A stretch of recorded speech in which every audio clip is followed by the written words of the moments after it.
Pulivendula MLA Jaganmohan రెడ్డికి ఇటీవల వరుసగా భారీ ఎదురు దెబ్బలు తగులుతున్నటువంటి విషయం మనందరికీ తెలుసు. అయితే ఇంట బయట జగన్మోహన్ రెడ్డికి వాయింపుడు తీవ్ర స్థాయిలో ఉన్నట్టుగా తెలుస్తా ఉంది. ఇప్పుడు జగన్మోహన్ రెడ్డి సొంత భార్య వైఎస్ భారతిరెడ్డి కూడా జగన్మోహన్ రెడ్డిని చీకొట్టినట్టుగా తెలుస్తా ఉంది. అసలు ఇంతకీ ఎందుకు భారతిరెడ్డి జగన్మోహన్ రెడ్డిపై ఆగ్రహం వ్యక్తం చేసింది, ఏ విషయంలో చీకొట్టేటువంటి పరిస్థితి వచ్చింది అనేటువంటిది ఈ వీడియోలో వివరించబోయే ముందుగా ఇప్పటి వరకు మన ఛానల్ సబ్స్క్రైబ్ చేయని వాళ్ళు ఖచ్చితంగా సబ్స్క్రైబ్ చేయండి. ఇక విషయానికి వస్తే ఈ 420 గాడి నికృష్ట బతుకులో ప్రతి ఒక్కరూ చీకొట్టడమే, చీపురుతో కొట్టడమే మనందరికీ తెలుసు.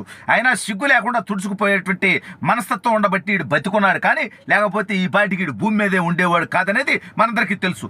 అయితే ఇప్పుడు జగన్మోహన్ రెడ్డి గారికి అత్యంత అవమానకరమైనటువంటి పరిస్థితి, సొంత కుటుంబ సభ్యులే చీకొట్టేటువంటి పరిస్థితి. నీ వల్ల మార్కెట్లో పొరుగు తక్కువ అవుతుందరా దౌర్భాగ్యుడా, నువ్వెక్కడ మాజీ ముఖ్యమంత్రివిరా, నువ్వెక్కడ రాజకీయ నాయకుడురా, నువ్వెక్కడ పనికిమాలినోడివిరా, కేవలం ఎమ్మెల్యేగా మిగిలి కుటుంబం పొరుగు తీస్తున్నావు కదరా చండాలుడా అన్నట్టుగా వాళ్ళు తీవ్ర వ్యాఖ్యలు చేస్తున్నట్టుగా తెలుస్తా ఉంది. నిజమా? అసలు జగన్మోహన్ రెడ్డి అంత తీవ్ర స్థాయిలో సొంత కుటుంబ సభ్యులు, అందులోనూ జగన్మోహన్ రెడ్డి గారి వాడు చెప్పుకుంటున్నట్టుగా ఏకైక సతీమణి భారతిరెడ్డి గారు ఎందుకు చీకొట్టారు అనేది ఒకసారి మనం గమనిస్తే, ఇటీవల అంటే జగన్మోహన్ రెడ్డి గారికి 2 కుమార్తెలు ఉన్నారు, హర్ష వర్ష. జగన్ గారి కంటే సిగ్గు ఎగ్గు లేదు కాబట్టి రాష్ట్రంలో ఉన్నటువంటి మహిళల్ని, సొంత చెల్లిని కూడా తిట్టిస్తాడు, కానీ మనం ఆడబిడ్డలు కాబట్టి వాళ్ళ గురించి ఏం మాట్లాడడం, అది మన సంస్కారం. అయితే ఇప్పుడు వాళ్ళిద్దరు కూడా, హర్ష వర్ష ఇద్దరు కూడా ఫారిన్లో చదువుకుంటున్నారు, అంటే లండన్ ప్యారిస్లో చదువుకుంటున్నారు. అయితే వీడు అప్పుడప్పుడు వాళ్ళని కలవటానికి అని చెప్పి వాళ్ళతో ఒక రోజు ఉండి మిగిలిన 2-3 రోజులు వీడు దోచుకున్నటువంటి డబ్బు అక్కడ దాచుకోవడానికి ప్రయత్నం చేస్తాడు, అదే మనకు తెలుసు. అయితే ఈ చండాలుడు ఇటీవల లండన్ వెళ్తానని చెప్పి వాళ్ళ కుటుంబ సభ్యులకి హామీ ఇవ్వడం జరిగింది. వైఎస్ భారతిరెడ్డి గారిని నిన్ను లండన్ తీసుకెళ్తా, అది ప్రత్యేక విమానం, ఎందుకంటే జనం సొమ్ము బాగా మింగేసి ఉన్నాం కదా మనం, ఏడంటే అప్పుడప్పుడు బిల్డప్ ఇద్దాం, కానీ పేదవాళ్ళలాగా అక్కడికి మనం పెత్తందారులాగా ఎంజాయ్ చేద్దామని చెప్పినట్టుగా తెలుస్తూ ఉంది. అయితే ఈ దౌర్భాగ్యుడికి ఇటీవల పాస్పోర్ట్ రాలా. ఎందుకు రాలేదంటే ఈ డిక్కీ కింద 32 కేసులు ఉన్నాయి, వీడు చేసినటువంటి చండాల పనులు. వీడికి ఎన్నాళ్ళు ముఖ్యమంత్రిగా ఉన్నాడు కాబట్టి ఏదో విధంగా డిప్లొమాట్ పాస్పోర్ట్ తోటి అట్లా తిరగలిగాడు. ఇప్పుడు పాస్పోర్ట్ కావాలంటే వీడి కేసుల ఇబ్బందుల వల్ల కోర్టు పర్మిషన్ ఇవ్వాలి, కోర్టు ఏడాదికి ఇస్తానంటే 5 ఏళ్ళు కావాలంటున్నాడు పారిపోవటానికి. సరే, ఇవన్నీ కాదు సమస్యలు. ఇప్పుడు వీడిని భారతిరెడ్డి గారు ఎందుకు చీకొట్టారు అనేది మనం గమనిస్తే, ఇప్పుడు వీడికి పాస్పోర్ట్ లేదు.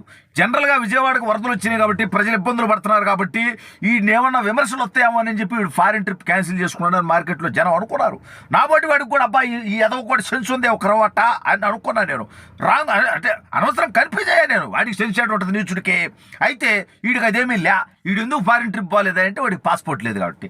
అయితే ఇప్పుడు వైఎస్ భారతిరెడ్డి గారు మనకు తెలుసు, ఎందుకంటే వైఎస్ వివేకాన్ని ఏ సైటంలో అవినాష్ రెడ్డికి, భాస్కర్ రెడ్డికి అన్ని విధాలుగా అండగా ఉన్నది భారతిరెడ్డి గారు అనేది మార్కెట్ అంతా తెలిసినటువంటి విషయం, మనం దాన్ని దాచిపెట్టేది కాదు అది. అయితే ఇప్పుడు సరే, భారతిరెడ్డి గారి మీద కూడా కొన్ని కేసులు ఉన్నాయి, అక్క అవినీతి కేసులు. అదేవిధంగా భవిష్యత్తులో కూడా మరికొన్ని కేసులు వస్తాయి, ఆ బాబాయ్ కేసు అట్టంటే అవి వేరే సబ్జెక్టు. అయితే ఇప్పుడు సమస్య ఏంటంటే భారతిరెడ్డి గారు జగన్ గారిని ఎందుకు చీకొట్టారు అంటే, ఒరే చండాలుడా, ఇవాళ మనం ఫారిన్ ట్రిప్ పోదామంటే కూడా పాస్పోర్ట్ లేనటువంటి పరిస్థితి. పైగా ఇది పబ్లిక్లో తెలిసిపోయి పబ్లిక్ ఏం బతుకిది, మీ పాస్పోర్ట్ మీ దగ్గర లేదు, మీరు ఫారిన్ ట్రిప్ పోవాలంటే కూడా పోలేకపోతా ఉన్నారు. వేరే లక్షల కోట్లు దోచుకున్నాం మనం, ఓకే ప్రజాధనం దోచుకున్నాం, వాస్తవం కాదనట్లా. ఎందుకంటే ఈ బొక్కగాడు ఏమైనా కష్టపడి వ్యాపారాలు చేశాడా? ఓన్లీ ప్రజాధనం దోచుకోవటమే కదా. ఆ పత్రిక సాక్షి పేపర్ని అడ్డం పెట్టుకొని ఎదుటోళ్ళ మీద నిందలు వేసి ప్రజల్ని మోసం చేసి అధికారంలోకి వచ్చినటువంటి ఈ నీచుడు ప్రజాధనాన్ని గతంలో తండ్రి అధికారంలో ఉన్నప్పుడు దోచుకున్నాడు.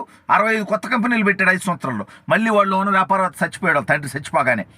ఏది ఆ తర్వాత మళ్ళీ వీడు ముఖ్యమంత్రి అయ్యాడు, మళ్ళీ 1,00,000 కోట్లు సంపాదించేసాడు. సరే, ఇవన్నీ పక్కన పెడదాం. ఇవన్నీ ఉన్నాయిరా, మనకి లక్షల కోట్లు ఉన్నాయిరా జగన్గా అంటే జగన్ ఏం పెద్ద రెస్పెక్ట్ ఇదంట భారతిరెడ్డి గారు కూడా. సరే, ఇచ్చిన ఇవ్వకపోయినది వాళ్ళ ఇంట్లో సమస్య, మనకు అనవసరం. అయితే ఇప్పుడు ఒరే చండాలుడా, 1,00,000 కోట్లు డబ్బు ఉంది మనకి, నువ్వు ఒకసారి ముఖ్యమంత్రిగా చేసావు, మీ నాన్న 2 సార్లు ముఖ్యమంత్రిగా చేశాడు, ఎంతుండి ఫారిన్ ట్రిప్ పోదామంటే పోయి రాలేకపోతున్నాం కదా. లాస్ట్ మంత్ లోకేష్ గారు వాళ్ళ కుటుంబ సభ్యులతో 2 సార్లు పోయి వచ్చినట్రా. అంటే లోకేష్ గారు అంటే తన పెళ్లి రోజు సందర్భంగానో, లేదంటే తన కుటుంబ సభ్యులు ఎవరో ఒకరిది పుట్టినరోజు ఉంటేనో వీళ్ళు రావడం జరిగింది. అదంతా కూడా వాళ్ళు రెగ్యులర్గా ఏదో కుటుంబంతో ఈ రాష్ట్రంలో తిరగలేరు కాబట్టి ప్రజల్లో సెక్యూరిటీ రీజన్స్ కానివ్వండి, ప్రైవసీ రీజన్స్ కానివ్వండి, ఏదో ఒక 4 రోజులు వీళ్ళు వస్తుంటారు. వాళ్ళకేం కోర్టు పర్మిషన్లు అక్కర్లా, వాళ్ళు ఏం వెళ్ళలాగా దోచుకోలేదుగా. వాళ్ళేమో వెళ్ళి వస్తున్నారు. మనం పోవాలంటేనేమో కోర్టు పర్మిషన్లు, పైగా ఇదంతా ప్రజలు కొడుతున్నారా జగన్గా. ఇదంతా సిగ్గుచేటుగా ఉందరా. ఏం చండాల పనులు చేసినవరా. నువ్వు అధికారంలో ఉన్నప్పుడు ఆ మోడీదో అమిత్ షా గారిదో కాళ్ళు పట్టుకోనన్నా ఈ కేసులు తీపించుకొని ఉంటే మనకి పరిస్థితి ఉండేది కాదు కదరా. నువ్వు అధికారంలో ఉన్నన్ని రోజులు దోచుకోవటం, చంద్రబాబు నాయుడు గారి మీద విషం చెమ్మటం, వాళ్ళ మీద అక్రమ కేసులు పెట్టడం, దాడులు చేయటం, నీ తప్పుల్ని ప్రశ్నించిన బీవీఆర్ లాంటి వాళ్ళ మీద కేసులు పెట్టడం తప్ప నువ్వు ఎదురు పొడిచింది. నీ మీద ఉన్న కేసులు తీసేపించుకునే దాని మీద ఎక్కువ ఫోకస్ చేసి ఉంటే ఇవాళ మనకి బతుకుండేది కాదు. ఇవాళ సామాన్య జనమే కాదు, బీవీఆర్ లాంటి వాళ్ళు కూడా చీకుడుతూ మొహాన వస్తున్నారా. ఏం బతుకు మీద మీ పాస్పోర్ట్ మీ దగ్గర లేదు, నా పాస్పోర్ట్ నా దగ్గర ఉందని బీవీఆర్ కూడా అంటా ఉన్నాడు. అతను అన్నది కూడా వాస్తవే కదా, అతని పాస్పోర్ట్ అతని దగ్గర ఉంది. అతను ఒకవేళ అంటే అతను మళ్ళా దోచుకోలేదు కాబట్టి ఫారిన్ ట్రిప్పులు తిరగలేడు, ఎందుకంటే లక్షల కోట్లు వేల కోట్లు లేవు కాబట్టి. బట్ ఓకే, అతను వెళ్ళాలనుకుంటే మాత్రం అతని పాస్పోర్ట్ అతని దగ్గరే ఉంది. బట్ మన పాస్పోర్ట్ మన దగ్గర లేదని వాళ్ళంతా ఎటకారం చేస్తుంటే సిగ్గుచెట్టుగా ఉంది కుటుంబం మొత్తానికి. పైగా పిల్లలిద్దరు ఉంటే వస్తామని మాటిస్తాం, వాళ్ళేమో ఎప్పుడు వస్తారు మమ్మీ అంటే మీ డాడీ పాస్పోర్ట్ ఎప్పుడు వస్తే అప్పుడు తల్లి అని చెప్పాల్సి వస్తుంటే ఇవన్నీ సిగ్గుచెట్టుగా ఉందిరా జగన్గా. నువ్వు ఇవన్నీ కాదు, ఏదో ఒకటి చేసి ఈ వ్యవహారాల నుంచి బయటికి రా అన్నట్టుగా సొంత కొంపలోనే జగన్మోహన్ రెడ్డికి తాడేపల్లి కోటలోనే వైఎస్ భారతిరెడ్డి గారు తీవ్ర వాగ్వాదం చేసి చీకొట్టినట్టుగా తెలుస్తోంది.